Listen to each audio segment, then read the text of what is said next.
Vamos a empezar por nuestras ideas más centrales. Acá es bastante fácil, digamos, acceder a la noción fundamental, que es que estamos haciendo algo insuficiente, y lo que yo dada mi particular vertical, ¿no? Mi particular profesión de analizar datos en el laboratorio, en definitiva la labor del investigador, del cientista, si se quiere, es entender la realidad a través de los datos y hacer, digamos, hipótesis razonables, urdir hipótesis de trabajo y después diseñar los experimentos que hacen al esclarecimiento, a la comprobación empírica, la contrastación empírica de esas hipótesis para refrendarlas o para tirarlas al tacho. Lo que estoy viendo una y otra vez es que todos los médicos con los cuales he colaborado en los últimos 17 o 20 años, y muy específicamente en ciertas áreas difíciles de la clínica, me vienen reportando siempre lo mismo. Las personas hacen un enorme esfuerzo y obtienen resultados bajos o nulos. Después vamos a ver qué problema hay en particular con las medicaciones cuyo objetivo es bajar la glucemia. A través del modelo de 3 compartimentos hemos demostrado que esto es el target, la diana terapéutica incorrecta, y los resultados obviamente están a la par de esto. Bien, vamos a ver en principio entonces algunas cuestiones relevantes. Yo he puesto muy recientemente a guisa de hecho me voy a desaparecer de acá, a guisa de divulgación científico-técnica, he puesto recientemente un blog, hemos publicado, se llama histéresis. Esto es un término extraído, prestado de la ingeniería, de la electromecánica, etcétera, el magnetismo y todo esto. Lo que describe es una suerte de memoria de los sistemas, ¿sí? Fíjense después en este blog, porque aquí hay este y el siguiente, o el anterior en realidad, hay dos blogs seguidos en este aspecto, nos hablan de cómo incluso las estrategias de low carb, high fat, one meal a day, 16-8, etcétera, etcétera, etcétera, son insuficientes para producir realmente una reversión, una reprogramación del metabolismo energético. Y la causa no tiene que ver, hemos estado centrados en los sustratos circulantes y todo esto, pero no hemos visto la maquinaria molecular, digamos, el responsable de la maquinaria molecular, la expresión del fenotipo hiperglucémico. Ahora vamos a ver, en realidad, diabético si se quiere, tiene su origen, por supuesto, en el núcleo, en el genoma. Así que vamos a ver las cuestiones relacionadas con esto y qué pasa con esta memoria metabólica que está trabada. Este es el diagramita que pude aquí editar en el medio sobre este switch. Este switch de Smith se llama, es conocido, donde, fíjense, en el eje vertical está básicamente la intensidad, ¿right? Y el tiempo. Y en el otro eje está, bueno, la intensidad, ¿sí? el voltaje. A la medida que yo voy subiendo el voltaje, ustedes seguramente tendrán la experiencia sensorial de un reóstato, ¿no? de este dimmer, se dice, ¿no? Dimmer. Entonces la luz uno va subiéndola de a poquito y va iluminando más. Y si la baja el dimmer, baja un poquito más. Bueno, esto no es así en el caso de este interruptor, que es un interruptor de todo o nada. Si el voltaje más reciente es bajo, el interruptor no se dispara y no prende el circuito, no conecta el circuito hasta que el voltaje no pasa, digamos, es decir, 10 milivolts, por decir algo. ¿Right? Entonces, por eso es que tarde, lo que muestra este gráfico es que los incrementos leves del voltaje, la analogía acá es con la glucemia, los decrementos leves de glucemia, pasar de tener 120 o 130 de glucemia matutina a tener 89, que parece un cierto triunfo terapéutico. De hecho, lo que se plantea el endocrinólogo, lo que se plantea el diabetólogo es: vamos a bajar esta glucemia de 250 crónica, que es una locura, a, bueno, si los 120 ya es un hallazgo, 115 está perfecto. Bueno, lo que pasa con esto, si bien es menos peor eso que todo lo otro, es menos peor, la solución, de hecho la comprobación continua es que incluso la normalización, énfasis en normalización, la distribución normal, traer a la glucemia al rango de distribución normal de individuos aparentemente sanos, no resuelve el problema de base, no resuelve en su profundidad el problema de base. Por esta razón funciona la maquinaria transcripcional que básicamente se programó para metabolizar ingentes cantidades de glucosa, que durante décadas el paciente comió, vuestro paciente, esencialmente funciona como un interruptor de gatillo de Smith y no se activa hasta que la glucemia no baja, presten atención, hasta 3 desviaciones estándar por debajo de la media aritmética. ¿Okay? 3 desviaciones estándar por debajo de la media, el promedio, la media estadística, el promedio de las glucemias intradiarias de los últimos, 90 días. Aquí nos trae a colación precisamente la cuestión de la hemoglobina glicosilada. Esta es otra curva que hemos subido también en el blog, donde tiene este es un loop conocido en la histéresis, y es un proceso continuo, dinámico, donde la persona vive en hiperglucosis. Vamos a definir, esto es un neologismo de nuestro laboratorio, pero para ustedes que están acostumbrados a otra terminología en vuestra educación, en vuestra práctica, requiere una pequeña definición cuantitativa, para no usar términos indefinidos, como siempre me quejo.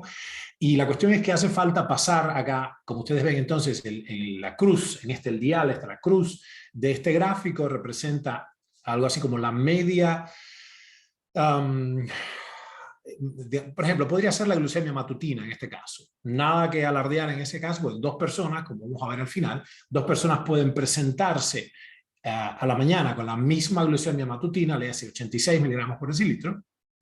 Sin embargo, las curvas de las últimas 8 o 11 horas son atrozmente diferentes. Una tiene una meseta y la otra venía de 190 y se fue deslizando. O sea que la glucemia matutina poco y nada puede informar acerca de la historia de los últimos 12 horas de ese sujeto. Por eso entonces lo que estamos planteando usar, y eso la única manera sensata de articularlo es con el dispositivo, digamos, con CGM, ¿no? Continuous Glucose Monitor, como los dispositivos continuos de glucemia, donde básicamente tenemos, la única posibilidad que tenemos es de usar esta herramienta para decir, ok, medido cada 5 minutos a lo largo de, 30 días, todas las glucemias del día, no la matutina, todas ellas. Bueno, ¿cuál es el promedio? En este caso muestra que en mis últimos 30 días el promedio es 85, la desviación estándar es 13 miligramos por decilitro, en cuyo caso yo tendría que ir para mantener mi switch donde va, tendría que llegar a 85 menos 36, que es 12 por 3 es 36, tendría que bajar hasta niveles bajos, como he estado en el ayuno más reciente de 108 horas, para dar vuelta completamente la maquinaria, el aparato transcripcional que produce la maquinaria molecular que va a gobernar mi metabolismo de aquí en adelante. Y no equivocarme cuando salgo a comer. ¿Está claro? Está muy bien. Bueno, acá la definición cuantitativa que los amenacé, que les prometí, es de hiperglucosis. Esto viene yo sugerí el término en la comunidad glucosis porque estábamos abusando de las pobres cetonas. Las cetonas son inocentes. Right? Y el estado, la normal funcionalidad metabólica del género humano es pendular asincrónicamente, de manera irregular a lo largo de las estaciones, de la glucosis a la cetosis. Y en todos los casos estamos hablando de estados fisiológicos. Ustedes están educados para pensar en cetosis acompañado de cetoacidosis. Esto no es ni viso de ser cierto en el individuo conservado, en el cazador o en el humano que trabaja y come asincrónicamente. La definición clásica es glucemia matutina, la diabetes tipo 2 por encima de 119. En cambio, un nuevo target sería hemoglobina glicosilada superior a 4,5%. Acá me faltó una línea, me comí una anilla en la tabla, y es lo que les dije, que el promedio de las glucemias intradiarias de los últimos 30 días esté por debajo de 85 miligramos por decilitro. ¿Se entiende? Entonces, acá es muy diferente la circunstancia que estamos planteando, muy diferente, pero bueno, mantengan ahí la atención un minuto más. Acá esto viene de arriba, ¿no? Es decir, este pequeño asterisco de la hemoglobina glicosilada proviene está en el blog también, me salgo del medio, así no estorbo, y dice, es fisiológicamente, esperen, recuéstense en el asiento, vamos a mirar, respiren. Esto hace falta asimilarlo. Antes que nada les quiero decir, es posible, lo que estoy planteando es posible. Lo hemos hecho muchas veces, ahora les voy a explicar de dónde viene mi certeza experimental. Es posible lograrlo, pero es fisiológicamente imposible llevar la hemoglobina glicosilada hasta un nivel inferior a 4,5% si el promedio de todas las glucemias intradiarias de los últimos 3 meses no está por debajo de 85 miligramos por decilitro. Esto por supuesto porque la hemoglobina glicosilada narra la historia, la exposición la glicación proteica de los últimos 90 días. Esto viene a cuento, por supuesto, del tiempo de vida de los hematíes, ¿no? De los eritrocitos. Para ello, es necesario, para tener 85 en promedio, es necesario que la glucemia postprandial no supere 20 puntos por sobre la línea base, que es el de la glucemia matutina, por ejemplo. Al mismo tiempo, perdón que es un poco simplón en o digamos llano para ustedes esto, pero esto es un blog, esto no es un paper científico, esto es un aspecto del blog. Al mismo tiempo es necesario, decía, intercalar uno o varios periodos de inanición total, ¿okay?, en exceso de 48 a 72 horas, incluso 96 horas para ciertos subfenotipos, ya muy insulino resistentes, etc., al menos cada trimestre. Varios periodos de ayuno absoluto. Solo el ayuno total y prolongado es capaz de vaciar las reservas de glucógeno y deprimir la gluconeogénesis hepática. Y por cierto, para beneficiarnos de la autofagia, como lo hemos dicho muchas veces, esto requiere además el pool de nitrógeno varíe, o sea, ponerse en estado francamente catabólico, deprimir la tasa metabólica basal. El organismo no arranca a hacer este reciclado subcelular a menos que tenga señales muy claras, ¿no? Señales inequívocas de estar en franca autofagia. En tales circunstancias, las glucemias llegan a descender, entonces me refiero al ayuno profundo, fisiológicamente tan bajo como 35 miligramos por decilitro. Yo he observado en sujetos sanos de 40 y pico de años, concretamente yo, 31 miligramos por decilitro. En el medio del trabajo, sin ningún problema.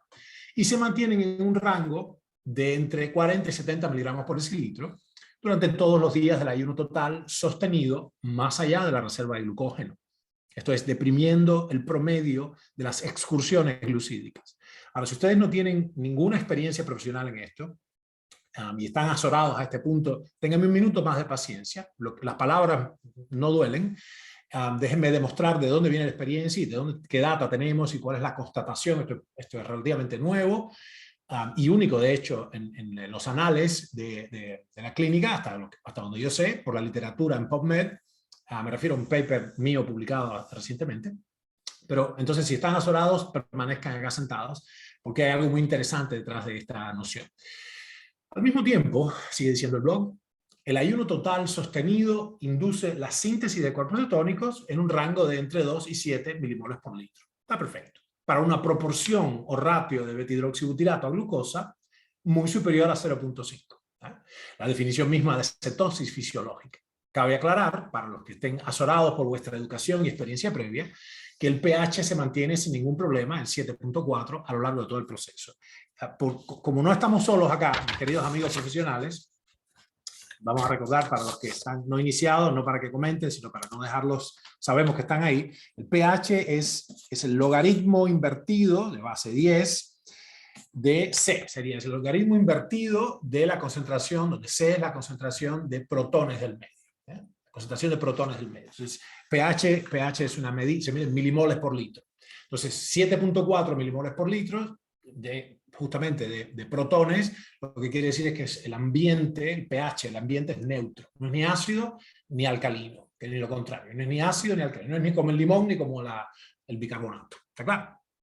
Bien. Es una aplicación de paso, no estamos solos. Bien, a los efectos de esto, entonces quisiera ya arrancar con la noción misma de memoria metabólica. Y el ejemplo paradigmático de esto fue descubierto en las bacterias procariontes, en particular Escherichia coli, muy socorrida para los laboratoristas, y básicamente como un sistema de control, un aparato de control de la transcripción que se llama operón. Los operones son un modelo muy interesante. Esto nuevamente es para organismos unicelulares procariontes, no como nuestras células eucariontes, es bastante más complejo. Pero esto nos sirvió para entender, en particular el operón LAC, tiene que ver con la lactosa, ¿no? Nos sirvió para comprender los mecanismos de control, ¿no? Entonces, en definitiva, los operones son estas entidades regulatorias de la transcripción que nos permiten, y es fascinante, nos permiten expresar o silenciar un gen particular. La maquinaria transcripcional, recordémoslo brevemente, mis amigos, a los profesionales de esto, podríamos describir de manera esquemática, si me lo permite un minuto, el operón, LAC en particular, que es diferente de los otros operones en mi experiencia y en mi revisión de la literatura, y sentó las bases para que varios investigadores dijeran, ajá, Aquí hay un mecanismo de histéresis, hay un mecanismo que explica el feedback, explica la memoria de los sistemas. Recuerden, la histéresis, en este caso es transcripcional, en otro caso es electrónica, la histéresis es la peculiaridad o condición de los sistemas de operar en acuerdo a la memoria reciente. O sea, los eventos más recientes condicionan lo que ahora está pasando. Por ejemplo, si uno sale de ver, todos hemos tenido, profesionales o no, la experiencia de salir de ver una película de amor y cuando en los próximos minutos tenemos una visión amorosa de todo. O estamos viendo una película de terror, termina, apago todas las luces de casa y me acuerdo que no he sacado la basura, entonces voy a sacar la basura y detrás de cada arbusto oscuro aparece una sombra siniestra. Es decir, nuestra psique se tiñe de las experiencias más recientes y eso condiciona la funcionalidad. Es así en el interruptor este que les dijimos, Smith, y es así también en la memoria metabólica, en particular el operón alfa. Es un ejemplo de esto. Voy a dibujar el operón un minutico y lo que tienen que recordar es una simple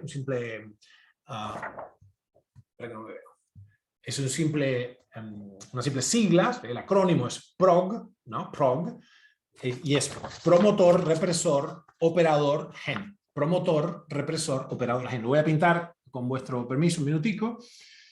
Básicamente tengo un promotor a continuidad, esto está en el ADN, ¿no? Esto es lo que es la retahíla de información que la ARN polimerasa, el aparato transcripcional, tiene que ir leyendo como si fuera en fila india, ¿no? Y lo interesante entonces es que el operador se interpone entre la región promotora, ¿vale? Entre la región promotora, el promotor vamos a decir, quiere producir un efecto. Ahora, el problema está en que el operador, ¿vale? El operador, este es el gen, ¿no? El operador, por eso sigue a punticos, el operador está normalmente crónicamente atado a un supresor, que hay un represor. Ese represor es la R en nuestro acrónimo, que tiene, y está prendido a él porque tiene una forma particular. Recordemos, como hemos dicho muchas veces en nuestras comunicaciones, que acá, digamos, la estructura determina la función. Entonces tenemos el represor. El represor usualmente tiene una molécula, alolactasa. Esta alolactasa está produciendo un evento muy particular, y es que crónicamente está atrapada, ¿no? Está ensamblada, más bien, está engarzada, si se quiere, con lo que se llama una mutua adaptación conformacional, esto lo recordarán, es elemental. Está engarzado o encastrado el represor al operador. Entonces tenemos promotor, represor, operador, gen. En la medida en que se incrementa la lactosa en el medio de donde está operando este organismo viviente, la Escherichia coli en particular, cuando empieza a haber muchas moléculas de lactosa, llenan este sitio particular del represor, ¿right? Llenan el sitio del represor, y entonces cambia, hay un cambio conformacional, un cambio estructural, con lo cual se separa el represor del operador. Quiere decir, la presencia de abundante lactosa en el medio inmediato de la bacteria separa el represor del operador y permite que el ARN polimerasa empiece a hacer que ese transcripto que está ahí se convierta en proteína, que es la beta-galactosidasa, eso no lo dije. Aquí básicamente es esto, ¿no? La proteína enzimática para la cual codifica este gen, PROG, perdón, el gen es beta-galactosidasa, que a su vez entonces empieza a degradar, justamente, estoy pitando al revés, no soy Leonardo, empieza a degradar justamente a la lactosa, con lo cual es una manera de controlarse a sí mismo, etc. Recuerden entonces que cuando se pega, cuando se adhiere la lactosa al represor, sería una cosa así, adquiere esta conformación, ¿no? ¿Sí ven?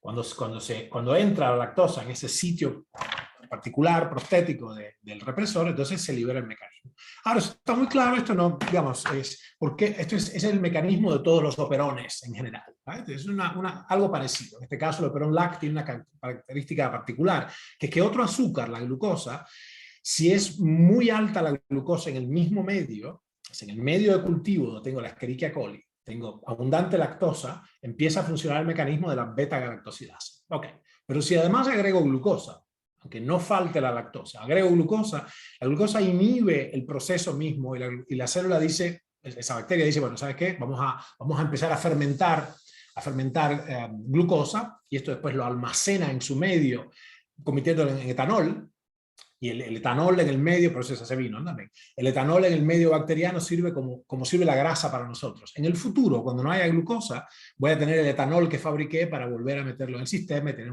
una reserva energética, si se quiere. Pero aquí el asunto que es muy, muy interesante, y con esto cierro la historia del operón alfa, perdón, el operón LAC, que es cuando hay muy baja glucosa en el medio de cultivo, el medio bacteriano, sube el AMP cíclico y entonces pasa algo particular. Tengo baja glucosa, pero muy baja glucosa, y eso me hace subir el AMP cíclico. Muy baja glucosa deprime, perdón, estimula, no importa los detalles acá, pero lo podemos ver si ustedes quieren, sube el AMP cíclico. Y lo que pasa ahí entonces es que adjunto al promotor hay una entidad que se llama CAP, no importa hoy, pero la entidad CAP, que solo se activa cuando hay muy baja glucosa, contribuye activamente a que el promotor sea visto, sea olfateado y se adhiera a la RNA polimerasa. Entonces, dos cosas, y aquí lo interesante es, si el sistema de la Escherichia coli capta que hay mucha glucosa, su memoria más reciente es, mi medio está inundado de glucosa, y entonces el represor no se separa del promotor, ¿okay? Del operador, quiero decir. Con lo cual, entonces, la presencia de glucosa estropea el mecanismo de síntesis de la beta-galactosidasa. Bueno, redondeando acá, este es un mecanismo muy establecido, está recontravisto, el operón LAC es un ejemplo, uno de los más, digamos, cuando uno quiere aprender sobre los operones, sobre uno de los medios primarios de control de la transcripción, básicamente el operón LAC nos da una especie de guía de canon, ¿no? Se ha vuelto el operón por excelencia, el operón canónico. ¿Qué tiene esta peculiaridad que los demás no tienen, hasta donde yo entiendo? Que es que tienen este adjunto, el CAP, que se activa cuando, en presencia de mucho AMP cíclico. ¿Okay? Bueno, vamos a proceder entonces. Parte de la certeza que yo he adquirido con esto es una de las imágenes de un paper mío, publicado en Peer Reviewed Journal, es porque hemos hecho, en un contexto clínico de nada que ver con la cuestión de la diabetes y nada de esto, hemos hecho una serie en este paper creo que son unos cuantos cientos de individuos, pero esto lo hicimos, nuestros equipos médicos operaron durante más de una década y obraron, quiero decir, y esto es una experiencia de más de 8.000 individuos y mediciones en total que se acercan a un 250.000 de mediciones independientes en un día particular, fecha y hora, sobre glucosa y cetonas en condiciones de inanición, en condiciones de bolus de insulina, etcétera, etcétera, etcétera. ¿Okay? Y fíjense acá que entonces el grupo de individuos que más bajo está, tuvo incluso sostenidamente, estos son intervalos, los intervalos del eje horizontal son de cada 7 minutos, glucemias de un solo dígito, sostenidas, esto es 20, por ejemplo, glucemias por debajo de 20, y en particular glucemias de un solo dígito por hasta 1 hora incluso. O sea, eso no se creía posible, nuestro laboratorio probó hace ya 13 años que esto es así, está publicado, está hecho, está filmado, tenemos toda clase de información al respecto. Esta es otra imagen del paper mío, esta vez lo que se llama Japanese Candlesticks, que es ya más comprimida la data, nos permite ver los rangos y un poco la curva general. Esos son todos los sujetos de los tests, y como ustedes ven, las glucemias son muy bajas, rasante por debajo de 20 durante un largo tiempo, de 20 miligramos por decilitro, ¿no? Bueno, así que estos son casos en particular, la glucemia y la cetonemia, etcétera, etcétera, etcétera. Esto es para un propósito específico, técnico, operativo, que nada tiene que ver con el tratamiento de la hiperglucosis, con la diabetes, nada de esto, pero es posible. Para los que les interese, los profesionales que les interese, este es el paper en concreto, se llama nuliglucemia lúcida, tuve que inventar un nombre porque no existía esta noción de que el ser humano, los animales superiores, en particular los mamíferos y en particular Homo sapiens, podía permanecer lúcido en condiciones sedentes y todo, con condiciones muy particulares, digamos, agarrado con mucho cuidado, sostenido, pero lúcido en condiciones de privación extrema de glucosa, ¿no? Esto, como ya les dije, El paper fue publicado en Journal of Cancer Research and Cellular Therapeutics. Bien, lo que vimos en el medio de esto, una experiencia accesoria a esto, es que nuestros médicos nos narraban, médicos y enfermeras, tratantes ahí, nos narraban que en ciertos individuos, a pesar de seguir poniendo digamos, montos insulínicos, de pronto la glucemia remontaba. No importa cuánta insulina más le pusieras en intervalos de 7 minutos, que seguía la glucemia para arriba como un cohete. Y esto, lo que yo postulé acá en este caso, es un knockdown.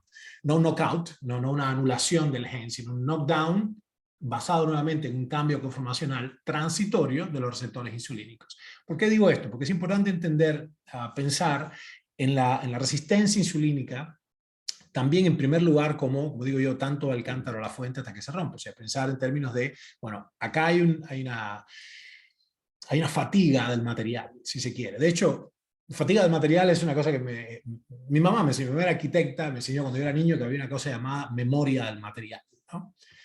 Y fatiga del material, como arquitecta / ingeniera, etc. Y de hecho había una cosa en Cuba que se llama la ley del alambrito, que de alguna manera el alambre de cobre uno lo dobla varias veces y de alguna manera ese material recuerda, histéresis, recuerda cuántas veces ha sido doblado y cuando le das un poco más, se parte. Esto tiene que ver con el arrangement, ¿cómo se dice? La configuración de las fibras de material o de los átomos en realidad, ¿no? Anyways, bueno, recuerden, el operón LAC, para tenerlo acá, es el promotor, operador, y después el gen, puse Gattaca, ustedes saben por qué, guanina, adenina, timina, citosina, etcétera, como la película Gattaca.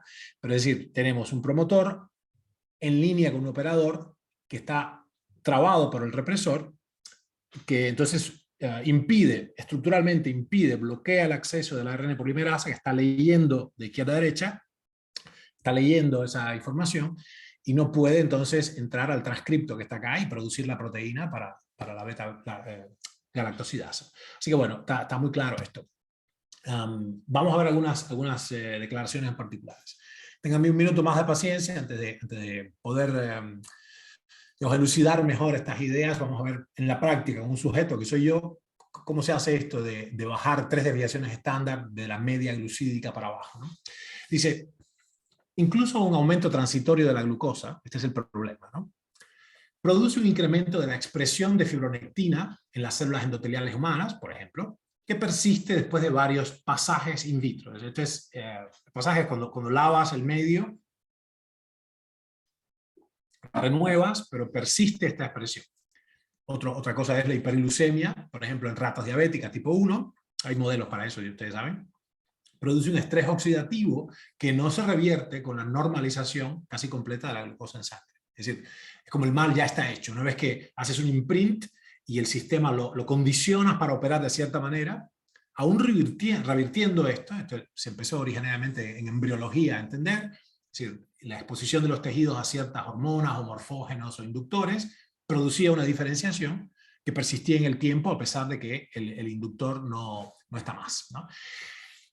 ¿Se entiende? Entonces, normalizar la glucemia no es, por eso es tan frustrante. Ustedes hacen un enorme esfuerzo con vuestros pacientes y lo que a mí me llega al laboratorio es que todo el esfuerzo, básicamente, rápidamente la persona vuelve a su fenotipo anterior al esfuerzo que hizo. ¿Vale? Porque esencialmente no está resuelta esta memoria, este setting transcripcional, ¿no?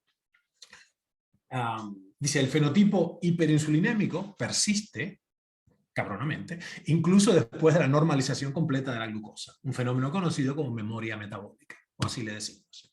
Y acá en este cuadrito, para que ustedes entiendan la nomenclatura que sugerí, es cetosis y glucosis, porque no había un nombre para, bueno, cuando no estoy en cetosis, ¿en qué estoy?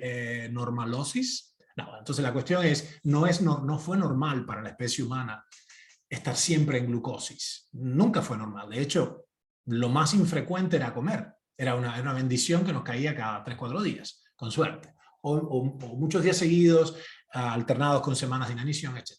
Entonces, la cetosis, realmente la cetosis, no me refiero a glucosidosis diabética, me refiero a la cetosis fisiológica del individuo que está en ayunas o cuyo esfuerzo, cuyo desgaste lo puso en déficit calórico. Es un estado plenamente catabólico, parecido a la hibernación, o sea, pónganlo en la condición de cosa normal, fenómeno normal, y siempre fuerza un metabolismo basal bajo. Esto lo sabemos muy fácilmente porque baja el consumo de oxígeno, sube el tiempo de apnea en reposo, etc. Basal, quiero decir. Y la glucosis, el estado contrario, es un estado francamente anabólico, parecido a la replicación. El organismo unicelular o los metazoos aprovechan para replicarse y caracteriza por un metabolismo basal más alto.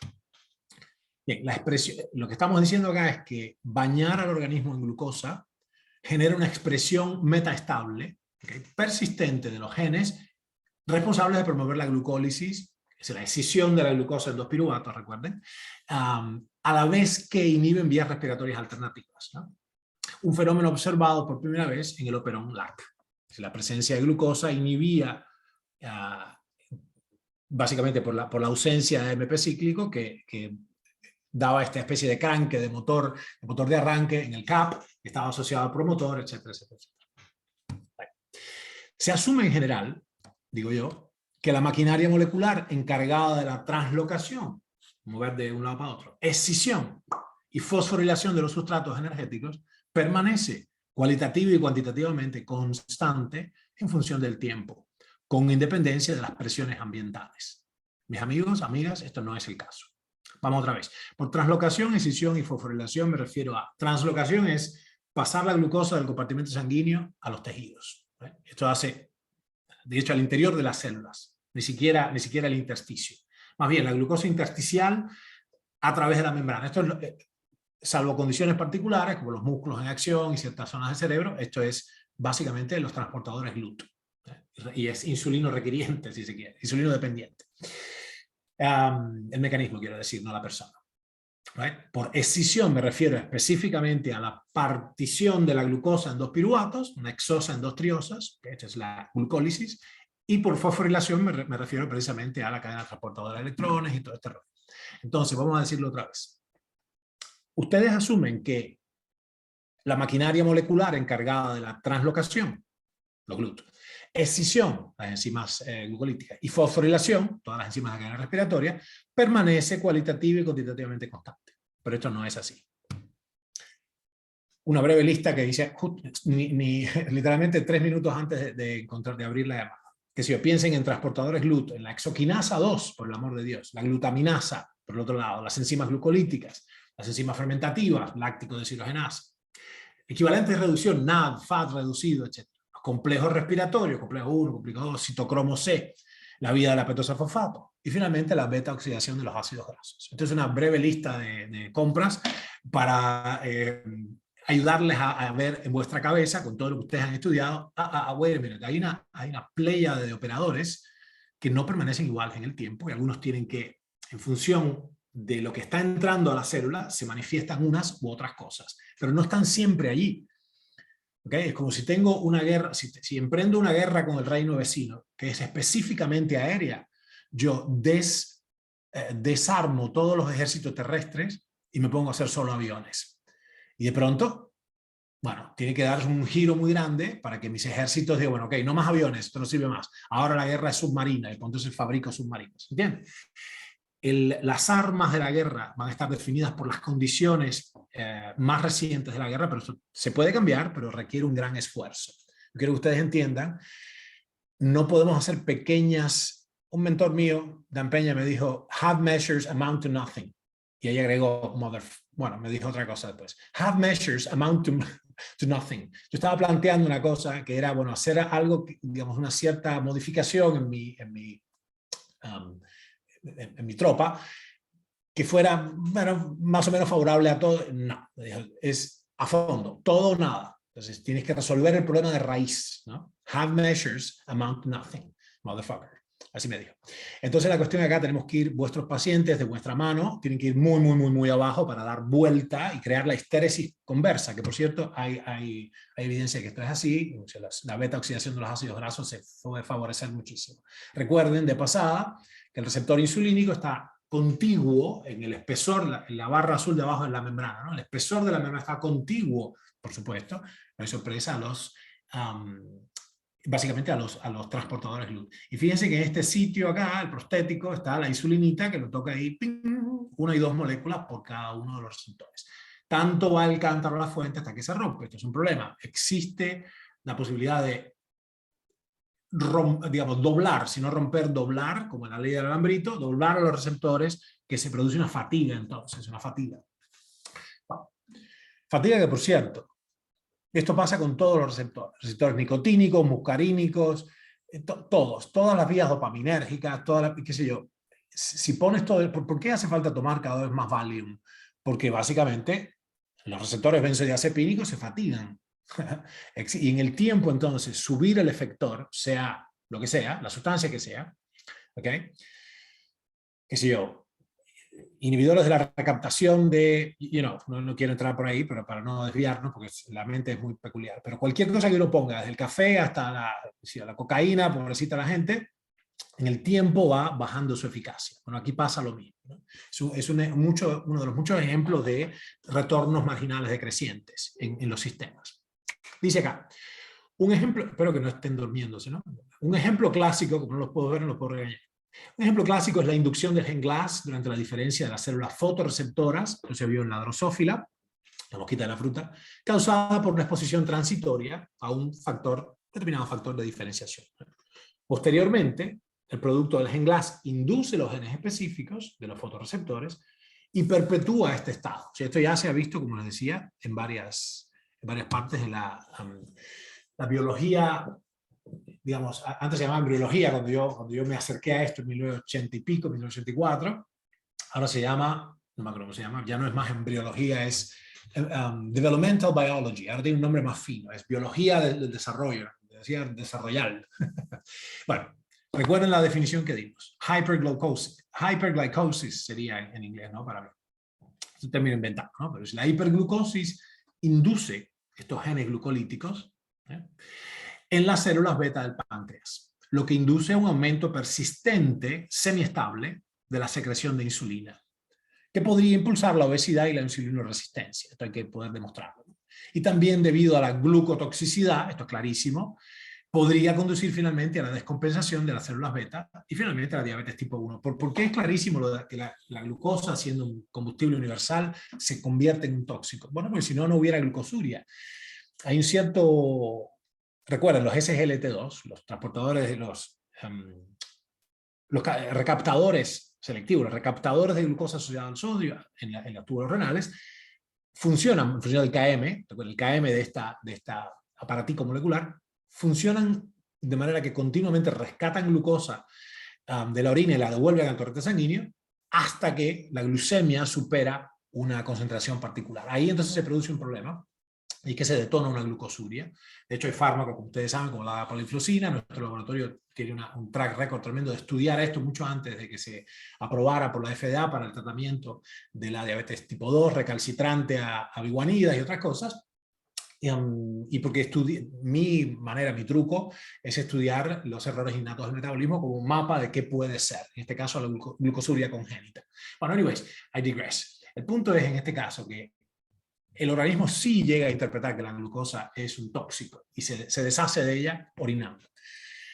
Sigue diciendo, las complicaciones diabéticas parecen estar impulsadas por los efectos acumulativos, progresivos y persistentes, y en gran medida irreversibles, o esta es la experiencia de ustedes en la clínica, de la hiperglucosis, que parecieran ser irreversibles, incluso después de la normalización forzada, casi completa, mediante incluso, por ejemplo, el trasplante de islotes, el Langerhans, las células beta, ¿no?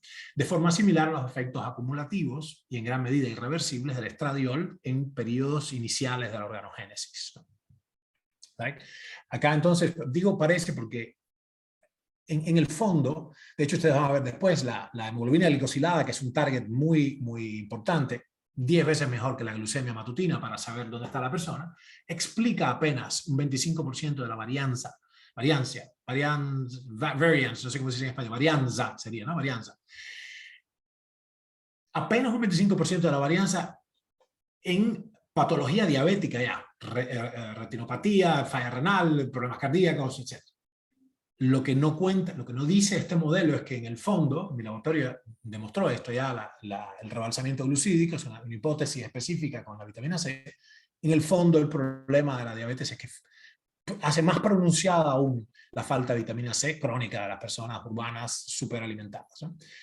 esto es en el fondo, miren así, a la izquierda y a la derecha, 98% de la gente que están mirando, puede que ustedes en el espejo también, el señor del espejo, esencialmente padecen una forma subclínica de escorbuto. Van por la vida con apenas suficiente vitamina C para no caerse muertos de escorbuto. ¿Okay? Así que bueno, gran parte de esto, la manera, lo que estoy queriendo decir, ustedes pueden proteger a vuestros pacientes de inmediato dándoles, hasta que se arregle el problema, generosas cantidades de vitamina C 3 veces por día. ¿Okay? Para reparar el problema que básicamente es vascular. Sigue diciendo, aunque la hemoglobina glicosilada suele predecir el desarrollo de complicaciones diabéticas, lo llegué a poner esto, menos del 25 de la varianza de las complicaciones puede explicarse mediante este parámetro. Una de las razones es el estatus del ion ascorbato en los tejidos. Esto produce destrucción vascular directamente. Bien, un aumento, fíjense qué fastidioso esto, un aumento transitorio de la glucosa produce una elevación persistente del gen proinflamatorio P65. ¿Se acuerdan del P53, P53? Bueno, P65 es una subunidad del nuclear factor kappa beta, ¿no? En las células endoteliales. Esto es un ejemplo, tanto in vitro como in vivo. Esta última persiste al menos 6 días después del restablecimiento de la normoglucemia. Entonces uno dice, pero qué desastre. O sea, inundo el sistema de glucosa, seteo un determinado, hago un imprint, seteo un determinado régimen de funcionamiento, que esto tiene una repercusión transcripcional, ¿no? Y después varío las condiciones, las vuelvo a la normalidad, pero la máquina sigue pedaleando de más, sigue como una especie de inercia, si se quiere, biológica en este caso. Sigue operando en las condiciones que traía, a despecho de la normalización de la glucosa. Bueno, esto es un principio general, en realidad, esto es, que tienen que reconocer, esto es así, está más allá de toda duda. Un principio general de la regulación metabólica, descubierto originariamente por Louis Pasteur, recuerden los anaerobios facultativos y todo esto, es que los sustratos inducen la maquinaria de su propio metabolismo. ¿Okay? Take that in. Absorban eso. Los sustratos, a que expongo al organismo, inducen la maquinaria molecular que se encargará de su propio metabolismo. Y mientras más haga esto, más acentuado va a ser el efecto transcripcional.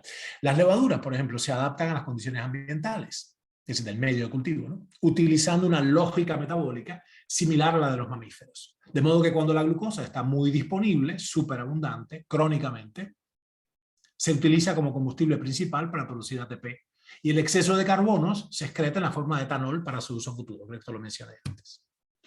Así, el agotamiento de los azúcares inhibe la glucólisis y activa las vías para el metabolismo del etanol. Esto es lo que pasa en el tiempo, cuando las condiciones cambian para el cultivo, no tenemos más azúcar, fantástico. ¿Se acuerdan del etanol? El equivalente de los michelines en los animales complejos. Este principio se hizo canónico, el principio de que los sustratos inducen la maquinaria molecular de su propio metabolismo, se hizo canónico con los estudios del Operon-Lac en bacterias, en que la lactosa induce tanto la actividad como la expresión génica de la beta-galactosidasa, que es la enzima ratiolimitante del metabolismo de la lactosa. Recuerden que era un loop también, porque si entonces la beta-galactosidasa está incrementada, degrada la lactosa y otra vez entonces queda vacío este sitio particular del represor que se vuelve a ligar al operador. Y ahí se detiene el proceso de síntesis, de transcripción. El transcripto del gen no se produce. Bien, ya casi estamos terminando, ¿eh? I promise. Los mamíferos, mis amigos, operan bajo una lógica metabólica similar. Así, en las células beta pancreáticas de los mamíferos, la glucosa induce varios genes que codifican para enzimas glucolíticas clave, como la fosfofructoquinasa, la gliceraldehído fosfato deshidrogenasa y la piruvato-quinasa.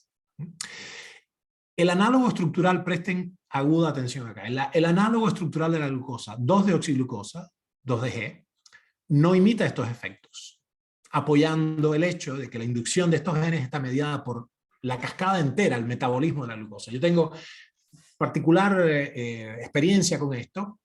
Nuestro laboratorio tiene una experiencia única en el mundo probablemente, con el uso clínico de 2-deoxiglucosa, una forma de 2-deoxianaminosa es un sinónimo, como análogo estructural de las hexosas para el tratamiento de una pléyade de patologías. De hecho, hemos publicado hace poco este paper, está en Cancer Medicine Journal, está en mi página si lo quieren buscar, Y es sobre la seguridad de usar el antimetabolito 2-deóxido de arabinosa, o 2-DG, como coadyuvante en las intervenciones metabólicas en 268 pacientes, bla, bla, bla. Esto es importante porque quiero que sepa que entendemos desde no desde mi torre de marfil, ¿no? My Ivory Tower, no solo desde mi torre de marfil, sino que los equipos que he coordinado durante más de una década han gestionado esto exitosamente durante muchos años en miles y miles de pacientes.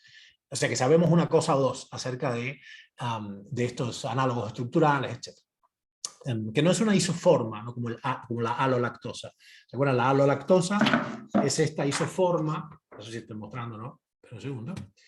La alolactosa es esta isoforma de la lactosa que se mete en el sitio, en ese bolsillito que tiene el represor, ¿no? Esto es otra cosa.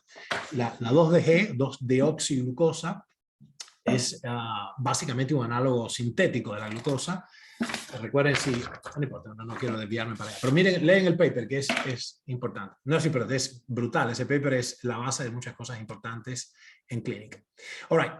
Esto que ven acá, ya casi estamos terminando. Realmente, esta es la pantalla de mi promedio glucídico, medido en mayo 4, de los últimos 30 días. Es decir, en los últimos 30 días, la media aritmética de todas las glucemias intradiarias, incluyendo los días que comí y los días que no comí, fue 85 miligramos por decilitro. Y la desviación estándar, 12 miligramos por decilitro.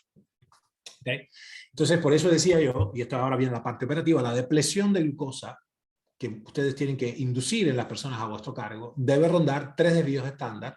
Ahora, si está muy sacado de rosca son 2, porque si no el número no da, tienes que ir a menos 14 de glucemia, que no es posible, y sostenerse en el tiempo. Las dos cosas. La magnitud tiene que ser muy fuerte, o sea, la excursión adversa tiene que ser muy profunda, y sostenerse en el tiempo. Si no, no le da tiempo a la maquinaria molecular a decir, he caído en el planeta cetona, bienvenido a Marte, el planeta de las cetonas. Reprogramemos todo esto. O sea, lo que se ha hecho durante décadas de sobreexposición, o sea, varias décadas de hiperglucosis, no se renuevan en un par de ayunos de 77 horas o de 108 o de lo que sea, ¿no? ¿Se entiende? Entonces ahí tiene que ser profunda la excursión adversa, medido como 2 a 3 desvíos estándar por debajo de la media, y tiene que ser prolongada y frecuente. ¿Okay? Estas medidas del ayuno más reciente, donde es muy común estar en 59 de glucemia, ¿ven? Esto es el monitor continuo, el CGM, muy común, 61, muy común. Yo le seteé como 60 como el piso, si no, no me deja funcionar el equipo, pero no es que yo tenga un piso, no, el piso es 30, puede ser 0 también. Si tengo cetona suficiente, sobre todo cuando yo estoy varios días y el organismo ya entra en steady state, en estado estable, ¿okay? Yo entiendo que esta audiencia es profesional, o sea, digamos, esto es para ustedes que saben interpretar lo que estoy diciendo. Si he entrado en estado estable, si todo está bien y sí, entonces es muy común estar rondando entre 40 y 75 y perfectamente entre 30 y 60 miligramos por decilitro. Si tengo suficientes cetonas, en el orden de los 6, 7, 8 milimoles por litro, fisiológico, pH 7.4 milimoles por litro. Entonces, incluso para el tejido nervioso superior, el beta-hidroxibutirato deviene el combustible preferido. Claro, comprobado desde 1960, esto no es nada nuevo. Esto es otra parte de mi ayunito. Fue un ayuno de 108 horas continuas. Acá también esto se ve, esto es como se informa, cómo informa esto. Y acá este fue el desayuno. El desayuno, como ustedes ven, estaba sobre la base de 60, que es la línea blanca, es 60, donde tengo el cursor. Esto justo por encima y por debajo de 60 durante 108 horas. En realidad este es el último periodo, ¿no? Y después acá hubo alimentos, que fueron básicamente sopa de un animal, con un poquito de aminoácidos y grasas. Eso produjo una subida a, no me acuerdo cuánto, ahora lo vamos a ver, pero sobre los 70 y pico. Y bueno, y continuó y todo esto, y continuó hasta, por ejemplo, en este caso, a las 2 de la mañana tenía 60 miligramos por decilitro. Ya comiendo, ya habiendo comido 2 veces y acostado a dormir, tenía, lo que digo, 60 miligramos por decilitro. Entonces, en otro momento, bueno, en el mismo momento en realidad, pero esto muestra, puse el cursor porque antes de arrancar a comer tenía 59, ¿no? Y en un momento tenía 67, nuevamente, en un momento de la incipiente madrugada. Bueno, muy sencillo. Recuerden lo siguiente, así ya pasamos a la conversación. 2 personas pueden tener curvas glucémicas muy diferentes durante la noche y arribar igualmente a la misma glucemia basal al amanecer. Eso quiere decir que es un mal indicador. Por eso le hemos estado, un grupo de personas puede mantenerse religiosamente con glucemias matutinas en torno a por debajo de 119, que es vuestro valor de corte, y limpiamente el médico, vuestros colegas, pasar olímpicamente de ver un caso ya de diabetes tipo 2 en ciernes, con un profundo destrozo. Lo que quiero decir es lo siguiente: si en la hora en que voy a hacer mi pesquisa, si es la hora, es la glucemia basal, ¿eh? La glucemia basal, esta es la hora de la pesquisa, 2 individuos pueden llegar a 80 miligramos por decilitro, con historias muy diferentes. Historias muy diferentes. ¿Right? Esto siendo, digamos, siendo 80. ¿Right?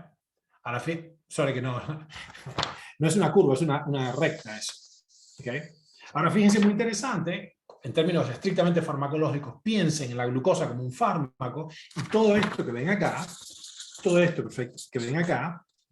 es precisamente el área bajo la curva, nunca mejor dicho, el área bajo la curva. ¿Right? Entonces, fíjense toda la exposición.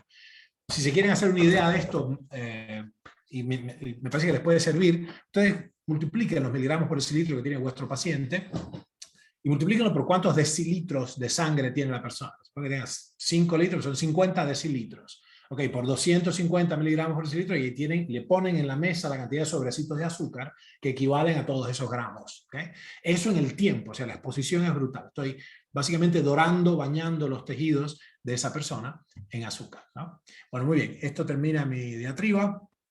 Vamos entonces ahora a dar un recesillo y pasar a ver si podemos hacer un poco de Q&A para entender de esto que les quedó, que les parece atroz o que les parece que pueda ser útil para el beneficio de la humanidad. Nos vemos en 5.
Muy bien, muy bien, muy bien.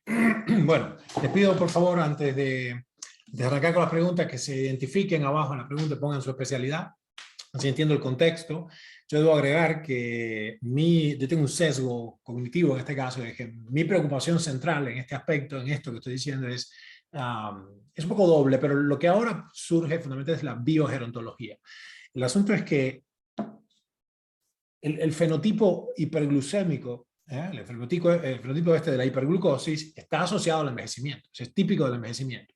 Al tiempo que la restricción calórica severa, en particular vitalicia, que es un poco lo contrario, está asociado a la prolongación de la vida. Así que mi perspectiva en este caso es claramente sesgada hacia la biogerontología. Y bueno, de base en el cáncer también, que hemos hecho muchos aportes ahí. Ok, vamos a ver esas preguntas. Recuerden poner antes a qué especialidad hacen, ¿no?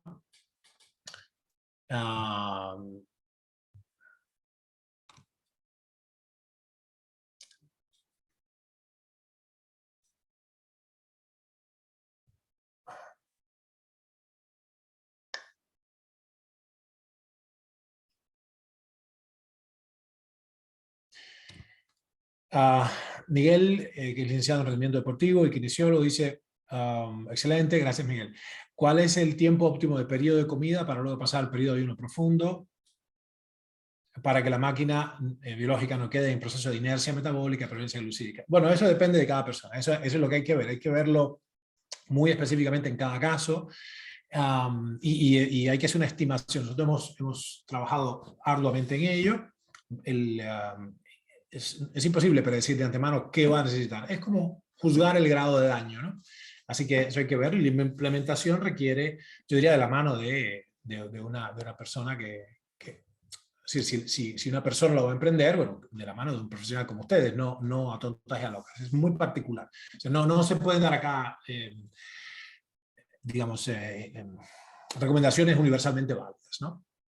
Por razones, obviamente, de la distribución normal. A algunos les va a hacer extraordinariamente y rápidamente bien, a otros ni fu ni fa, y a otros los va a reventar. Entonces, que es un término técnico. Bien, dice Adriana, que hace psiconeuroendocrinología, con este nuevo parámetro que se propone de hemoglobina glicosilada, ¿qué pasa cuando tenemos pacientes con IMC menor que 18, que tienen una hemoglobina glicosilada de 4,9, que no pueden hacer estos ayunos profundos? Bien, en este caso, lo interesante, el asunto acá es ¿a dónde tendría que llegar esa persona? Curiosamente, es limitante ténganme un minuto de atención acá, es limitante o sea, claramente acorta la vida vía enfermedades degenerativas el tener un IMC por encima de 20 y pico. En particular si la persona, yo voy a decir 25 o 27, ¿no? Si la persona, 28 seguro, si la persona no está sumamente musculosa. Pero lo contrario no es un silogismo a la inversa. O sea, no hay centenarios obesos. Perfecto, seamos todos entonces, tengamos un IMC de 16 y vamos a vivir 300 años. No, empieza a haber una ruta crítica y una frontera de eficiencia, y el bajo peso es un problema que primero hay que tratar. Entonces, en este caso, con los alimentos correctos y con los entrenamientos correctos y con otras intervenciones propias del bajo peso, hay que pensar en armar un programa en términos de lo que llamamos el trofismo, o sea, que promover el trofismo. Esa persona tiene que crecer, tiene que ponerse más grande, y después entonces puedes hacer, básicamente, aprovechar esta cuestión de la autofagia regenerativa y todo, ¿no? Mario James, genética aplicada. Gracias, Mario, por declarar tu especialidad. Chapeau Camará, gracias. Dice, Operón LAC me trajo recuerdos de la Tata Box, claro. Qué hermoso promotor focalizado. Yes, sir. La consulta es la siguiente. Está más claro que el concepto de la hiperglucosis, dice Mario James, especialista en genética aplicada. Pero me surge la duda. Si el factor determinante o factor X de todos los males, de obesidad, síndrome metabólico, no es la hiperinsulinemia, que ese debería ser el target a atacar. Bueno, pareciera así que no es solo eso. Todavía no está dicho. Hay algunos elementos particulares, pero como les dije, más allá de que hay un elemento de fatiga de la propia receptor insulínico, la insulina puede operar, en particular, ustedes recuerdan, las somatomedinas y todo esto, puede operar. No es casual que los operadores a distancia de la hormona de crecimiento sean el factor de crecimiento tipo insulínico, ¿no? Y por algo es factor tipo insulínico, así que hay un elemento ahí. Pero en este caso, de todas maneras, hay que recordar siempre que lo que sí no va a, digamos, la insulinemia va a bajar si no está el sustrato. Muy sencillo, ¿no? Y a veces hay otros trucos, digamos, involucrar en la ecuación a los músculos lo suficiente, gran parte no todo, pero un tercio del beneficio del ejercicio vigoroso es que precisamente baja este fenotipo, alivia el fenotipo de la hiperglucosis, porque la translocación de glucosa del compartimento sanguíneo e intersticial a las células musculares ocurre sin interpósita vía, sin intervención de la insulina en medio del ejercicio vigoroso, ¿no? Santiago, médico integrativo, dice, ¿se mantiene el nivel de 3 desviaciones estándar para conseguir los efectos producidos por la autofagia para un paciente diabético cuando tiene 120 miligramos por decilitro? Sí, aquí hay un asunto. Santiago, tú estás diciendo que tiene 120 miligramos por decilitro en ayunas, y ahora ustedes tienen que pensar de que no estamos hablando el mismo idioma. Cuando ustedes se refieren a que la persona casi siempre tiene 140, lo que están diciendo es que tiene 140 medido sentadito en la cama por la mañana con el glucómetro de Abbott o whatever it is. Pero esto no es lo que estoy diciendo. Lo que estoy diciendo es la media de las glucemias intradiarias, la media aritmética de todas las glucemias de 12 a 12. De 12 de la noche a 12 de la noche del día siguiente, ¿no? de lunes a lunes durante 30 días. Y para eso hay que calcular el desvío estándar. ¿Se entiende? Entonces, y sí, hace falta 3 desvíos estándar para abajo. Belkis dice médico ortomolecular y regenerativa. Estoy entendiendo que si tenemos un paciente con glicemia de 100 miligramos por decilitro matutina y hemoglobina en 5.5, estamos ante un paciente diabético tipo 2 declarado. Absolutamente, doctora, eso es lo que estoy diciendo. Estoy clamando a una calificación de lo que es diabetes tipo 2. Por eso, para no meterme en ese rollo, eso no va a suceder. Piensen lo siguiente. Yo, en mi manera de operar, yo digo, ok, ¿qué ley hay que cambiar? Es imposible. Ya está la cultura hecha, me va a costar mucho más trabajo llamar a un cónclave mundial para redefinir el valor de corte de la diabetes tipo 2 que pronunciar una nueva cosa llamada hiperglucosis, que es un fenotipo muy particular de exposición prolongada. Stop. O sea, no va a haber obstáculos. Ustedes ya entienden, algunos de ustedes que hemos trabajado juntos en otros aspectos. ¿Cómo opero desde el punto de vista estrictamente semántico? Así que sí, absolutamente, doctora, es así.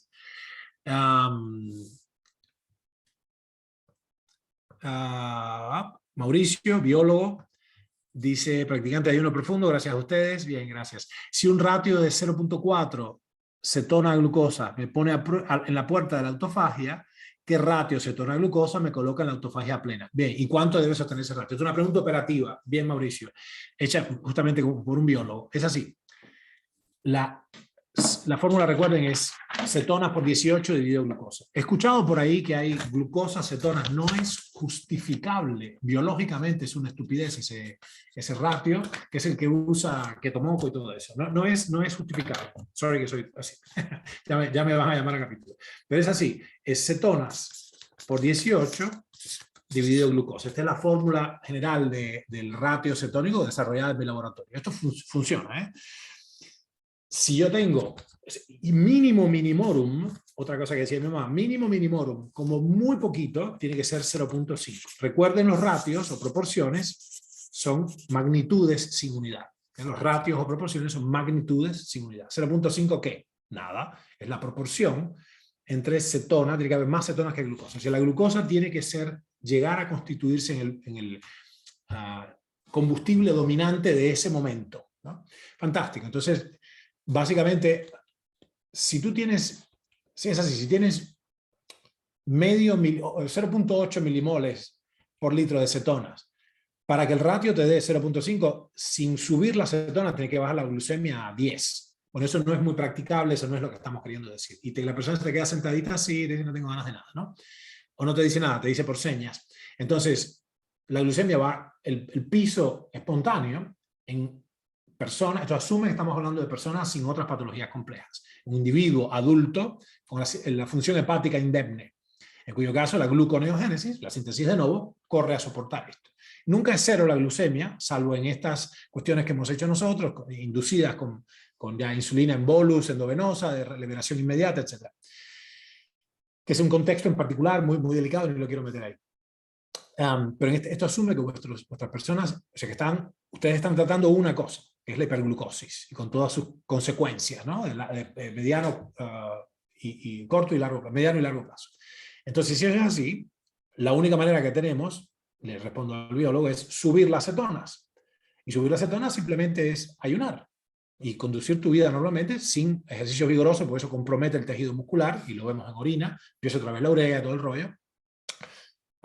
Y eso no es así en el ayuno profundo sosegado, en cuyo caso lo que pasa es que simplemente las cetonas van y se te ubican por ahí entre 6 y 8 milimoles, entre 5 y 8 milimoles, nuevamente 7.4 milimoles por litro de pH, right? Del logaritmo invertido de la concentración de protones en el medio. Right? Entonces, así, con eso tienes y te mantienes, y ahí depende ya de la observación de cada uno, lo que el guía del ayuno concreto asuma que es necesario para esa persona en particular.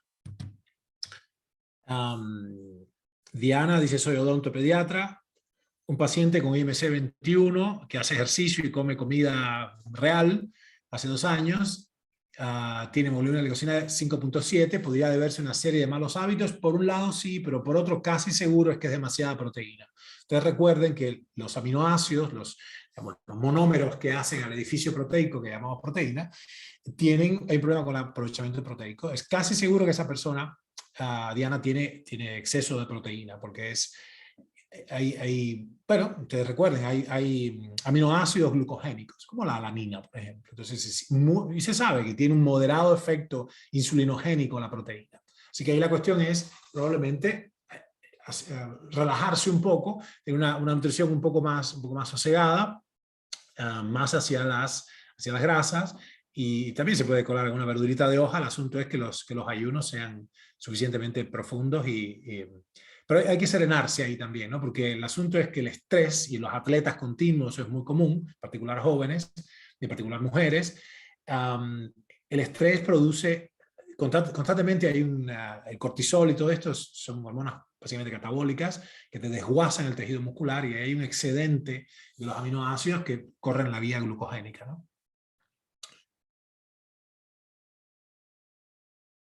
Dice la doctora Belkis, pero entonces, por esta nueva definición que dimos, cuantitativa de hiperglucosis, prácticamente más de la mitad de su práctica, de su consulta, y cuidado, no se queda corta, dice, está en diabetes tipo 2, y el abordaje sería ayunos profundos antes de pensar en usar fármacos. Absolutamente. Escuchen, piensen lo siguiente, tenga un minutico de paciencia. Cuando yo pongo, yo sé un par de cosas acerca de las biguanidas.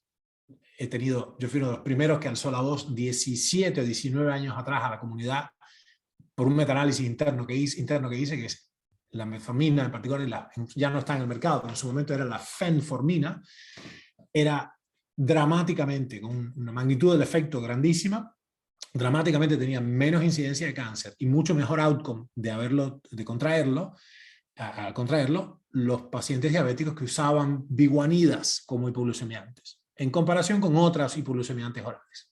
Entonces yo estoy con la metformina hace mucho, he hecho muchos experimentos con metformina en mi laboratorio, incluso personales, me he inyectado metformina, todavía me acuerdo de los vómitos.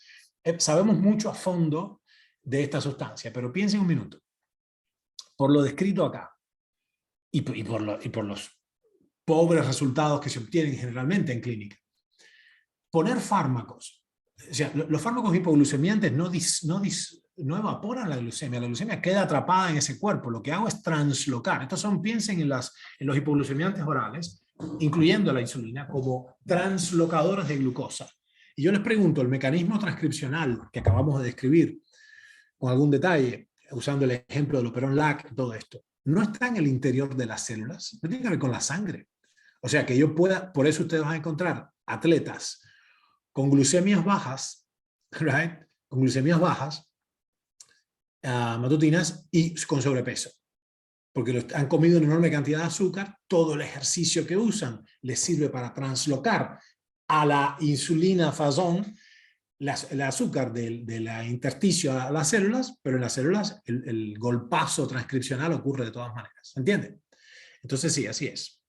Rubén, no, acuérdense de poner la especialidad primero. Carolina, bueno, vamos, no, discúlpeme, esto es un espacio profesional. Mi gente, necesito responder en este contexto. Bien, ¿alguna otra pregunta de los profesionales?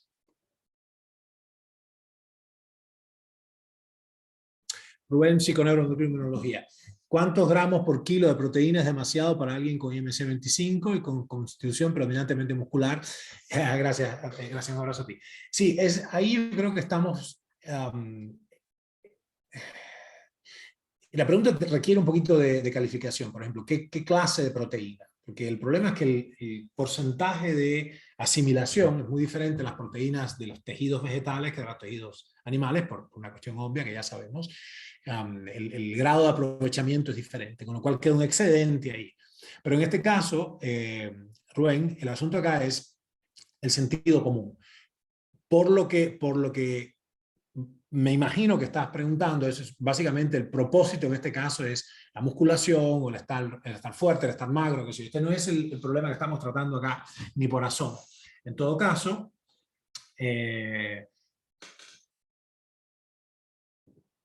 lo que hay que mantener en cintura, fíjense, lo que sea que hacemos, nominalmente está muy lindo. Dieta Pritikin, dieta Atkins, low carb, high fat, whatever.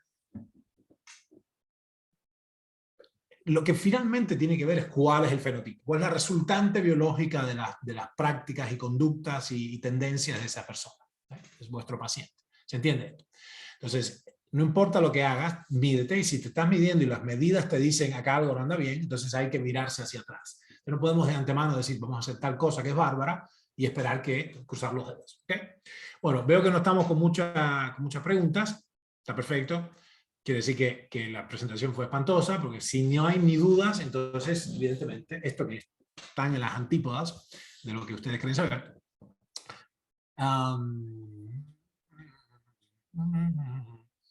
Dice el doctor MB, dice, en la medida en que no se controle el aprovechamiento, no entiendo nada. No sé si es una pregunta o no sé qué es. Alejandro Martínez, nutrición clínica. ¿Qué papel juegan las incretinas durante el ayuno profundo y posterior? No tengo la menor idea. No es así. Hay muchas cuestiones, por ejemplo, hay muchas cuestiones. A ver, ¿qué pasa con la microbiota? ¿Qué pasa con los jugos gástricos? ¿Qué pasa con las diferentes señales, con la grelina? ¿Ok? En este caso no tiene mucha importancia. La pregunta es teórica, por eso digo, en el fondo no es muy importante, no es muy interesante a este punto, pero sí yo declaré, tengo un sesgo específico. Eso no me... Es así. Este es mi abordaje de la principio de Pareto. Hay un montón de cosas interesantes. Las amilasas, ilusión, fantástico. I don't care. Quiere decir, yo quiero hacer una pequeña fracción de las mediciones porcentaje de retorno. Esta es la ley 80-20, distribución de Pareto, ¿no? En la cual yo he construido toda una disciplina con eso, ¿no? Por ejemplo, en la formación, en este programa, la guía Bloodwork, es una guía para interpretar los análisis y todo esto que cree, y es una guía popular, no es para profesionales, es para las personas que puedan manejarse. La clave de esto es que a un pequeño grupo de marcadores le tengo que dedicar toda mi atención. Así que no importa.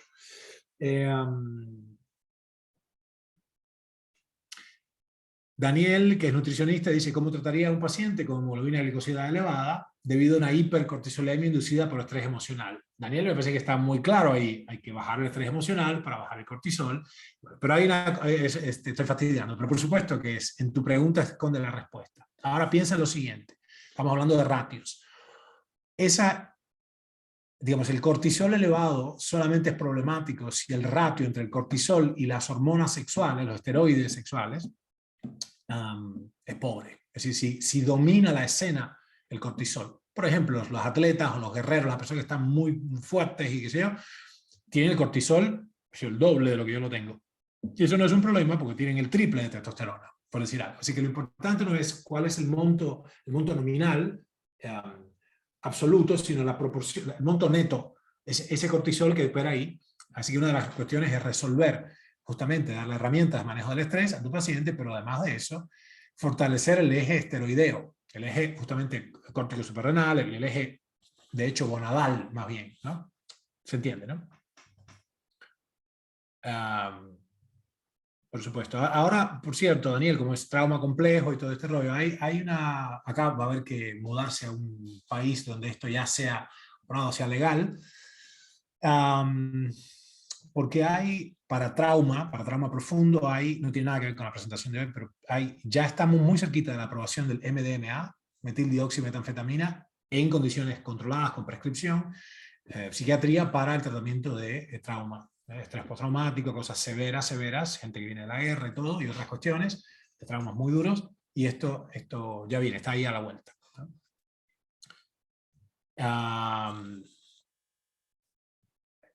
La especialista Belkis dice, entonces la dieta hipocalórica no ayuda para nada. Es una pregunta buena. Y la cuestión es, ¿cuál es?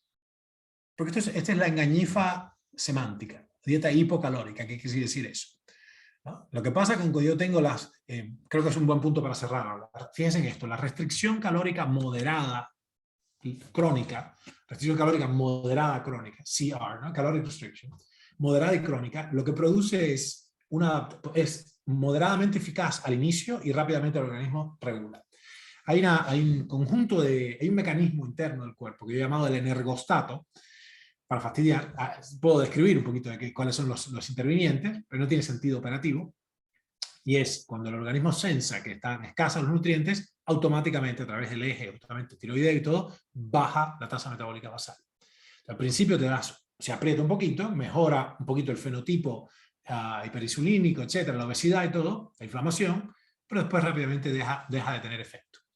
Porque el ergostato baja el gasto, entonces te acomodas. Al ayuno absoluto no te acomodas nunca. ¿Okay? Eso no hay manera. Es tan profundo. Entonces ahí la cuestión deviene, Belkis, ¿cuál es la magnitud del efecto? No, doctora, ¿cuál es la magnitud del efecto? Estoy abusando de un término estadístico. Para los que quieran ver un poco sobre esto, en mi paper sobre la LDHA, la láctica deshidrogenasa y isoenzima A, hay una disquisición sobre por qué debemos usar la magnitud del efecto y no la significación estadística para estimar el impacto de vuestras intervenciones en vuestros pacientes. ¿Okay? Bueno, mi gente, entonces, recuerden, un poquito de restricción no sirve mucho, como es obvio, todo el mundo está desconsolado por esto, sirve que ustedes construyan para vuestros pacientes un muy sólido régimen de vida. Y además de eso, hay unos profundos en exceso de 72, 96 horas o 36, de acuerdo con el fenotipo y el IMC y todo lo demás, la edad y todo lo demás que ustedes sabrán juiciosamente discriminar. Ok, mi gente. Bueno, muchísimo gusto. Gracias por tolerarme y nos vemos pronto. Cuídense.